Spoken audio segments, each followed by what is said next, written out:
নমস্কার বন্ধুরা, আমাদের ইউটিউব চ্যানেলের পক্ষ থেকে একবার স্বাগত। আজকে এই ভিডিওতে আমরা আলোচনা করব ত্রিপুরা বন দপ্তরের তরফ থেকে নতুন নিয়োগ শুরু হচ্ছে, যেখানে ফরেস্টার পোস্টে এবং ফরেস্ট গার্ড পোস্টে তোমরা চাকরি পেতে পারো। এবং এখানে শিক্ষাগত যোগ্যতা রয়েছে মাধ্যমিক পাস, উচ্চ মাধ্যমিক পাস। অর্থাৎ যদি তুমি মাধ্যমিক পাস করে থাকো তাহলে ফরেস্ট গার্ডে অ্যাপ্লিকেশন করতে পারবে, আর যদি তুমি উচ্চ মাধ্যমিক পাস করে থাকো তাহলে ফরেস্টার পোস্টে অ্যাপ্লিকেশন করতে পারবে। এবং যেখানে বেতন কাঠামো হচ্ছে 21,400 থেকে 67,900, অর্থাৎ ত্রিপুরা সরকারের লেভেল 7-এর তোমরা কিন্তু বেতন পাবে। তো সেক্ষেত্রে অত্যন্ত গুরুত্বপূর্ণ সরকারি চাকরি রয়েছে। এই ভিডিওটি পুরোপুরি দেখো। এই নিয়োগ সংক্রান্ত A to Z প্রত্যেকটি তথ্য নিয়ে আলোচনা করব। যারা ভিডিওটি দেখছো অবশ্যই লাইক করে দেবে, শেয়ার করে দেবে, এবং এই ধরনের নিয়মিত চাকরির আপডেটগুলি পেতে হলে অবশ্যই চ্যানেলটি সাবস্ক্রাইব করে রাখো।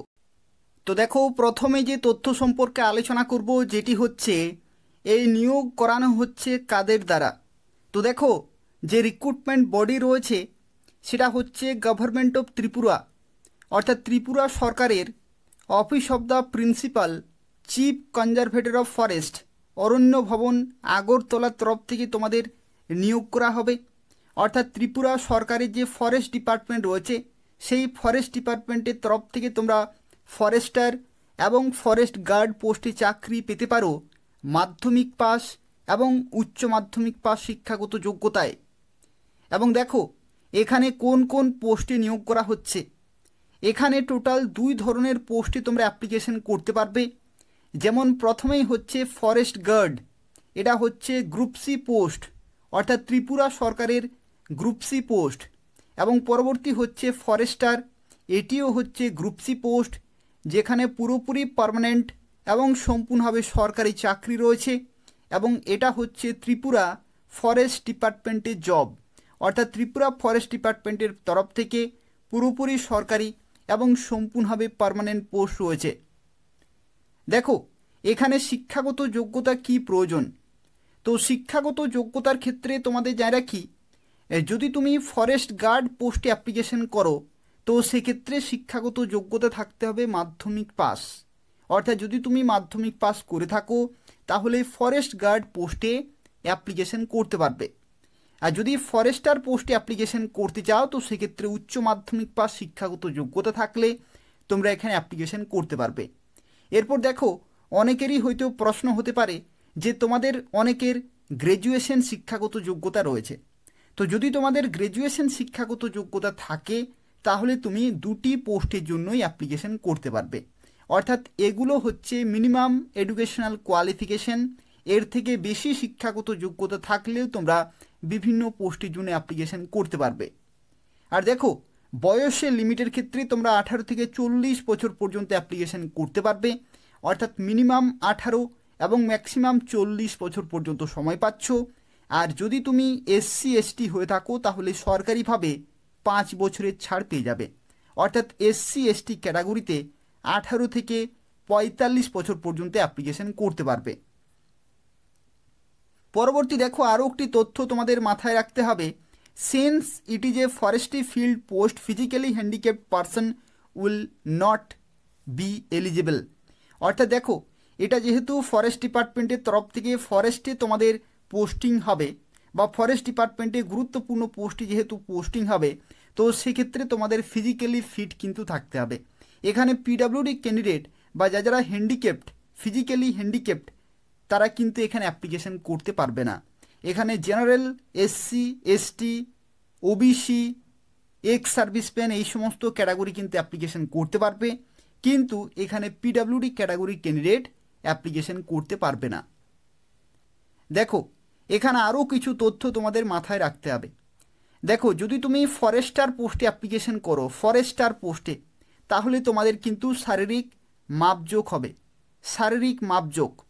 যেখানে ফরেস্টার পোস্টের ক্ষেত্রে দেখো, ছেলেদের ক্ষেত্রে যদি তুমি জেনারেল অথবা SC হয়ে থাকো তাহলে হাইট থাকতে হবে 163 সেন্টিমিটার, আর চেস্ট থাকতে হবে 79 সেন্টিমিটার, যেখানে 5 সেন্টিমিটার এখানে কিন্তু এক্সপানশন রয়েছে। আর ছেলেদের ক্ষেত্রে যদি তুমি এসটি হয়ে থাকো তাহলে 152 সেন্টিমিটার এখানে কিন্তু তোমাদের হাইট প্রয়োজন, আর 79 থেকে 5 সেন্টিমিটার এখানে কিন্তু এক্সপানশন করতে হচ্ছে। আর মেয়েদের ক্ষেত্রে যদি তুমি জেনারেল এসসি হয়ে থাকো তাহলে 150 সেন্টিমিটার, আর মেয়েদের ক্ষেত্রে এসটি ক্যাটাগরিতে 145 সেন্টিমিটার এখানে কিন্তু হাইট থাকতে হবে। আর ওয়াকিং টেস্ট তোমাদের কিন্তু হাঁটতে হবে, ঠিক আছে, ফিজিক্যাল এফিসিয়েন্সি টেস্ট। এখানে ছেলেদের ক্ষেত্রে দেখো 25 কিলোমিটার 4 ঘন্টাতে, আর মেয়েদের ক্ষেত্রে 16 কিলোমিটার 4 ঘন্টাতে কিন্তু তোমাদের হাঁটতে হবে, ঠিক আছে। তো এই সমস্ত ধাপগুলো তোমাদের কিন্তু কোয়ালিফাই করতে হবে। দেখো, যদি তোমরা ফরেস্ট গার্ড পোস্টে অ্যাপ্লিকেশন করো, অনেকেই ভাবছো যে ফরেস্ট গার্ড পোস্টে অ্যাপ্লিকেশন করবে, তো সেক্ষেত্রে যদি তুমি ছেলে হয়ে থাকো তাহলে জেনারেল এসসিদের ক্ষেত্রে 163 সেন্টিমিটার হাইট এবং 84 সেন্টিমিটার এখানে কিন্তু চেস্ট প্রয়োজন, 5 সেন্টিমিটার এখানে এক্সপানশন কিন্তু করতে হচ্ছে, অর্থাৎ 84 থেকে ফুলিয়ে 5 সেন্টিমিটার করে দেখাতে হবে। আর ছেলেদের ক্ষেত্রে এসটি ক্যাটাগরিতে 152.5 সেন্টিমিটার, যেখানে 84 থেকে 5 সেন্টিমিটার এখানে কিন্তু এক্সপানশন করতে হচ্ছে। আর মেয়েদের ক্ষেত্রে যদি তুমি জেনারেল এসসি হয়ে থাকো তাহলে 150 সেন্টিমিটার হাইট, আর মেয়েদের ক্ষেত্রে এসটি ক্যাটাগরিতে 145 সেন্টিমিটার এখানে কিন্তু হাইট প্রয়োজন হচ্ছে। আর ওয়াকিং টেস্টের ক্ষেত্রে দেখো, ছেলেদের ক্ষেত্রে 25 কিলোমিটার 4 ঘন্টাতে, আর মেয়েদের ক্ষেত্রে 16 কিলোমিটার এখানে কিন্তু 4 ঘন্টাতে এখানে তোমাদের কভার করতে হবে, অর্থাৎ এখানে শারীরিক মাপজোক হবে এবং শারীরিক সক্ষমতার পরীক্ষাও কিন্তু তোমাদের হচ্ছে। আর দেখো, এখানে আরও একটি তথ্য তোমাদের জানিয়ে রাখি, সেটা হচ্ছে তোমরা কিভাবে অ্যাপ্লিকেশন করতে পারবে। তো দেখো, ত্রিপুরা সরকারের পক্ষ থেকে যেটা জানানো হয়েছে যে তোমাদের অ্যাপ্লিকেশন আর কিছুদিনের মধ্যেই শুরু হয়ে যাবে, অর্থাৎ ফর্ম ফিল আপ তোমরা করতে পারবে আর কিছুদিনের মধ্যেই। তো কিভাবে ফর্ম ফিল আপ করতে পারবে সেই সম্পর্কে তোমাদের দেখো জানিয়ে দিচ্ছি। দেখো, এখানে তোমরা যারা অ্যাপ্লিকেশন করবে, candidate should appear personally for submission of their application, অর্থাৎ তোমাদের অ্যাপ্লিকেশন কিন্তু নিজেদেরকে গিয়েই জমা করে আসতে হবে। When there initial physical measurement of height and chest will be recorded, অর্থাৎ তোমাদের হাইট এবং চেস্টের যে মাপজোক সেগুলো কিন্তু তখনই হবে যখন তুমি জমা করবে, এবং petitions accepted by the concern district forest officer if his or her age qualification other criteria as prescribed in this advertisement, অর্থাৎ বিজ্ঞপ্তিতে ঠিক যেরকমের বলা থাকবে সেই রকমভাবে যদি তোমাদের বয়স, শিক্ষাগত যোগ্যতা, হাইট, চেস্ট এগুলো যদি থাকে তাহলে কিন্তু তোমাদের অ্যাপ্লিকেশন ফর্ম কিন্তু গ্রহণ করা হবে। আর তারপরে তোমাদের যে ভেনিউ, অর্থাৎ কোথায় তোমাদের যেতে হবে, কবে যেতে হবে ইন্টারভিউতে, সেটা কিন্তু তোমাদের পরবর্তী ক্ষেত্রে জানিয়ে দেয়া হবে। অর্থাৎ অ্যাপ্লিকেশন তোমাদের যখন শুরু হবে তখন তোমাদের অ্যাপ্লিকেশন ফর্ম ফিল আপ করে সেখানে গিয়ে জমা করতে হবে, এবং তখনই তোমাদের হাইট এবং চেস্টের মাপজোক হবে, শিক্ষাগত যোগ্যতা, বয়স এবং আরও যে সমস্ত ক্রাইটেরিয়া রয়েছে সেগুলো চেক করা হবে। আর পরবর্তী সময়ে তোমাদের ইন্টারভিউতে ডাকা হবে এবং কোথায় যেতে হবে সেটা তোমাদেরকে পরবর্তী ক্ষেত্রে জানিয়ে দেয়া হবে। দেখো, তোমরা ফর্ম ফিল আপ করে কোথায় জমা করবে, ফর্ম ফিল আপ করে কোথায় জমা করবে, দেখো এখানে যদি তুমি ওয়েস্ট ত্রিপুরা জেলা থেকে দেখছো তাহলে এই যে অফিস রয়েছে ফরেস্ট ডিপার্টমেন্টে, সেই অফিসে তোমাদের কিন্তু জমা করতে হবে। সিপাহী জেলার থেকে দেখো এই লোকেশনে তোমাদের যেতে হবে, খোয়াই থেকে সাউথ ত্রিপুরা, গোমতি, ঢালাই, নর্থ ত্রিপুরা এবং দেখো এখানে আরও যে সমস্ত জেলাগুলি রয়েছে উনাকটি, এই সমস্ত জেলাগুলি থেকে তোমরা যারা দেখছো এই যে নির্দিষ্ট ফরেস্টের যে অফিসগুলি রয়েছে সেই অফিসে তোমাদের গিয়ে কিন্তু জমা করে আসতে হবে। এখনও পর্যন্ত অ্যাপ্লিকেশন শুরু হয়নি, কিন্তু যেটা সূত্রের মাধ্যমে জানা যাচ্ছে যে আর কিছুদিনের মধ্যেই কিন্তু অ্যাপ্লিকেশন তোমাদের শুরু হয়ে যাবে। তো সেক্ষেত্রে সুবর্ণ সুযোগ রয়েছে, তোমরা কিন্তু এখন থেকে প্রিপারেশন চালিয়ে যাও।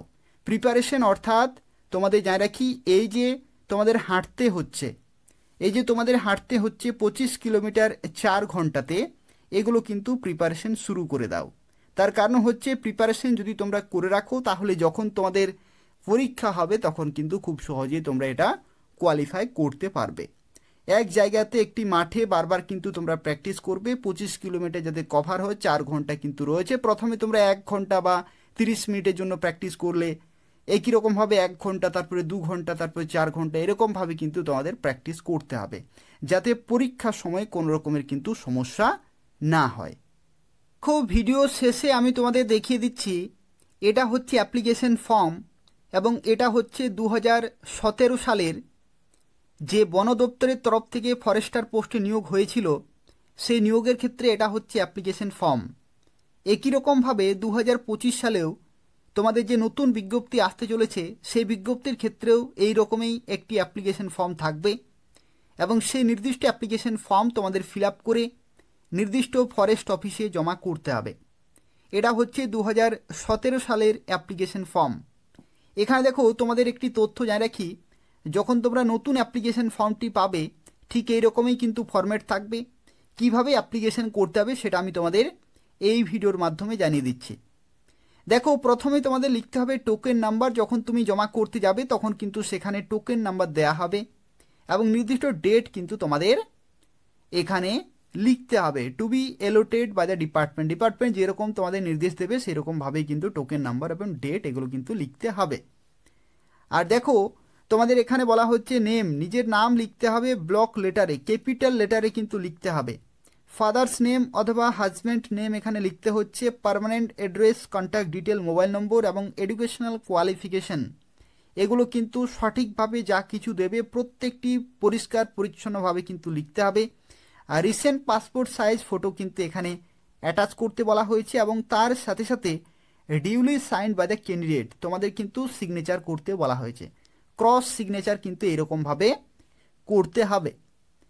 আর দেখো, এখানে শিক্ষাগত যোগ্যতার ক্ষেত্রে তোমাদের যেহেতু উচ্চ মাধ্যমিক পাস হচ্ছে এখানে শিক্ষাগত যোগ্যতা, তো সেক্ষেত্রে মাধ্যমিক এবং উচ্চ মাধ্যমিক এই দুটো কিন্তু তোমাদের অবশ্যই মেনশন করতে হবে, মাধ্যমিক এবং উচ্চ মাধ্যমিক।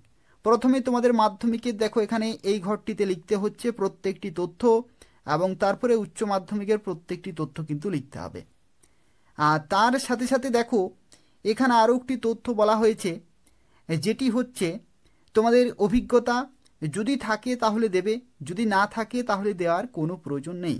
এখানে দেখো বলা হচ্ছে ইফ এনি, যদি থাকে তাহলে দেবে। Whether belongs to SC ST, যদি তুমি হয়ে থাকো তাহলে কিন্তু self attested copy of certificate if applicable. যদি তুমি SC ST হয়ে থাকো তাহলে SC ST যে সার্টিফিকেট সেটা কিন্তু সেলফ অ্যাটেস্টেড করে তোমাদের জমা করতে হবে জেরক্সের আকারে। সেলফ অ্যাটেস্টেড অর্থাৎ সিগনেচার করতে হবে। ন্যাশনালিটি এখানে তোমাদের লিখতে হচ্ছে, ডেট অফ বার্থ এখানে লিখতে হবে। এবং দেখো, এটা হচ্ছে 2017 যেহেতু অ্যাপ্লিকেশন ফর্ম, তো সেক্ষেত্রে 1 ফেব্রুয়ারি 2017 ক্যালকুলেশন হয়েছিল, এটা কিন্তু রয়েছে। 2025 যখন নতুন যে অ্যাপ্লিকেশন ফর্ম আসবে তখন এখানে কিন্তু 2025 লেখা থাকবে। আর তার সাথে সাথে দেখো, এমপ্লয়মেন্ট রেজিস্ট্রেশন নম্বর থেকে শুরু করে তোমাদের যা কিছু রয়েছে প্রত্যেকটি দেবে, যেগুলো নেই সেগুলো দেওয়ার কোনো প্রয়োজন নেই। এবং তারপরে ডেট এবং প্লেস এগুলো লিখতে হচ্ছে। সিগনেচার কিন্তু করবে নর্মাল যেমন সিগনেচার থাকে, এখানে সিগনেচার ক্যাপিটাল লেটারে করলে কিন্তু রিজেক্টেড হয়ে যাবে।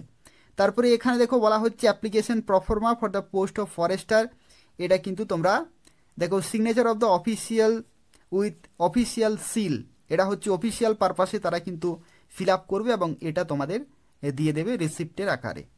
তো এই হচ্ছে পুরো তথ্য, এটা হচ্ছে অ্যাপ্লিকেশন ফর্ম। এটা 2017 সালের 17 সালেও কিন্তু ফরেস্টার পোস্টে ত্রিপুরাতে নিয়োগ হয়েছিল।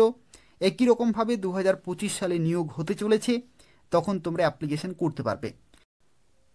তো দেখো, এরপরে যে বিষয় সম্পর্কে আলোচনা করব, যেটি হচ্ছে কোন কোন পোস্টে কত শূন্যপদ রয়েছে। তো দেখো, এখানে তোমাদের জানিয়ে রাখি, ক্যাবিনেটের তরফ থেকে অ্যাপ্রুভ করা হয়েছে ফরেস্ট গার্ডে টোটাল ভ্যাকেন্সি রয়েছে 167, অর্থাৎ টোটাল 167টি শূন্যপদে নিয়োগ করা হবে, যেটা ক্যাবিনেটের তরফ থেকে অ্যাপ্রুভ করা হয়েছে। এবং ফরেস্টারের ক্ষেত্রে দেখো টোটাল ভ্যাকেন্সি রয়েছে 104টি, অর্থাৎ এত সংখ্যক শূন্যপদে নিয়োগ করা হবে। এবং দেখো, এখানে বেতনের ক্ষেত্রে যদি তোমরা ফরেস্ট গার্ড পোস্টে চাকরি পাও তো সেক্ষেত্রে তোমরা লেভেল 6 বেতন পাবে। ত্রিপুরা পে স্কেল লেভেল 6-এর তোমরা বেতন পাবে 20,700 থেকে 65,800 টাকা। অর্থাৎ শুরুতেই তুমি 20,700 plus DA, HRA, travel allowance, এই সমস্ত বিভিন্ন বেনিফিটসগুলো তোমরা কিন্তু পেয়ে যাবে। এবং ফরেস্টারের ক্ষেত্রে দেখো তোমাদের বেতন থাকবে 21,400 থেকে 67,900। অর্থাৎ লেভেল 7-এর তোমরা কিন্তু বেতন পাবে। অর্থাৎ 21,400 শুরুতেই প্লাস ডিএ, এইচআরএ এবং বিভিন্ন অ্যালাউন্সগুলো পেয়ে যাবে। তো সেক্ষেত্রে অত্যন্ত গুরুত্বপূর্ণ পোস্ট, পুরোপুরি পার্মানেন্ট এবং সম্পূর্ণভাবে সরকারি চাকরি রয়েছে এবং তোমরা ত্রিপুরার প্রত্যেকটি জেলা থেকেই অ্যাপ্লিকেশন করতে পারবে। এরপরে দেখো সব শেষে আমি তোমাদের জানিয়ে দিচ্ছি তোমাদের ফর্ম ফিল আপ কবে থেকে শুরু হবে।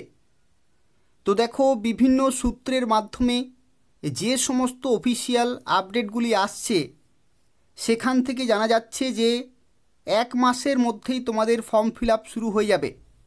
1 মাসের মধ্যেই, অর্থাৎ এপ্রিল মাস প্রায় শেষের দিকে হয়ে গেল, তাহলে মে মাসের মধ্যেই অর্থাৎ মে 2025-এর মধ্যেই তোমাদের ফর্ম ফিল আপ শুরু হয়ে যাবে। তোমরা প্রত্যেকেই প্রত্যেকটি জেলা থেকে ছেলেরা এবং মেয়েরা প্রত্যেকে অ্যাপ্লিকেশন করে দেবে। এবং এখন তোমাদের যে করণীয় বিষয় সেটা হচ্ছে তোমাদের প্রিপারেশন কিন্তু চালিয়ে যেতে হবে। প্রিপারেশন খুব ভালোভাবে চালিয়ে যেতে হবে যাতে খুব সহজে এবং প্রথমবারেই চাকরি পেতে পারো। তো সেক্ষেত্রে খুব ভালোভাবে প্রিপারেশন চালিয়ে যাও। যে ধরনের সিলেকশন প্রসেস রয়েছে সেগুলো তোমাদের কিন্তু প্র্যাকটিস করতে হবে, তাহলেই তোমরা খুব সহজেই কোয়ালিফাই করতে পারবে। তো এই হচ্ছে আজকে একটি গুরুত্বপূর্ণ আপডেট। যদি আপডেটটি ইনফরমেটিভ বলে মনে হয় তাহলে প্রত্যেকেই ভিডিওটি লাইক করে দেবে, শেয়ার করে দেবে এবং এই ধরনের নিয়মিত চাকরির আপডেটগুলি পেতে হলে অবশ্যই চ্যানেলটি সাবস্ক্রাইব করে রাখো। এই চ্যানেল থেকে তোমরা ত্রিপুরার প্রত্যেকটি জেলার, রাজ্য সরকারের এবং কেন্দ্রীয় সরকারের প্রত্যেকটি গুরুত্বপূর্ণ বাছাই করা চাকরির বিজ্ঞপ্তিগুলি সময় মতো পেয়ে যাবে। তো তাই অবশ্যই চ্যানেলটি সাবস্ক্রাইব করে রাখো। ধন্যবাদ।